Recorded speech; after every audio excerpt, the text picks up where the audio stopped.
పవన్ కళ్యాణ్కి ఆయన క్యాబినెట్లో ఏ హోదా ఇస్తారు అనేది. ఒకళ్ళేమో ఇక సెకండ్ ప్లేస్ అంటే ఏ డిప్యూటీ సీఎం ఇచ్చినా వేస్ట్, కానీ ఆయనకి హోంశాఖ ఇవ్వాలని కొంతమంది, లేదు ప్రస్తుతం ఆయన సినిమా ఇండస్ట్రీకి సంబంధించిన వ్యక్తి కాబట్టి ఆయనకి సినిమా ఆటోగ్రఫీ శాఖ ఇస్తారు అనే ప్రచారం అయితే సోషల్ మీడియాలో బాగా ట్రోల్ అయితే అయిపోతుంది. ఆలు లేదు సూలు లేదు కొడుకు పేరు సోమలింగం అన్నట్టు. ఇంకా ఆయన గెలుస్తారా, ఎంత మెజార్టీతో గెలుస్తారు, ఓకే గెలవడం అంతే ఖాయమని అనుకుందాం, వాళ్ళ అభిమానులు చెప్తున్నట్టు, కూటమి నమ్ముతున్నట్టు.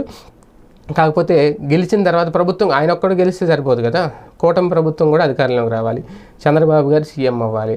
ఇప్పుడు పిఠాపురం నుంచి ఆల్రెడీ ఒకవేళ నిజంగా పవన్ కళ్యాణ్ గారు గెలిస్తే అక్కడ వర్మకి ఖచ్చితంగా ఎమ్మెల్సీ ఇవ్వాలి, ఈయనకి ఖచ్చితంగా మంత్రి పదవి ఇవ్వాలి. అప్పుడు గోదావరి జిల్లా నుంచి ఒక మంత్రి పదవి ఇచ్చేస్తే అక్కడ ఇంకా చాలామంది సీనియర్లు ఉన్నారు, ఎన్ని మంత్రి పదవులు ఇస్తారు ఒక జిల్లాకి అనేది చాలా కీలకం అక్కడ. లేదు కాకినాడ జిల్లా వరకు చూసుకుంటే కనుక అలా చూసుకున్న 26 జిల్లాలకు 26 మంత్రి పదవులు ఇచ్చేయాలి, జిల్లా ఒకటి చూసుకుని.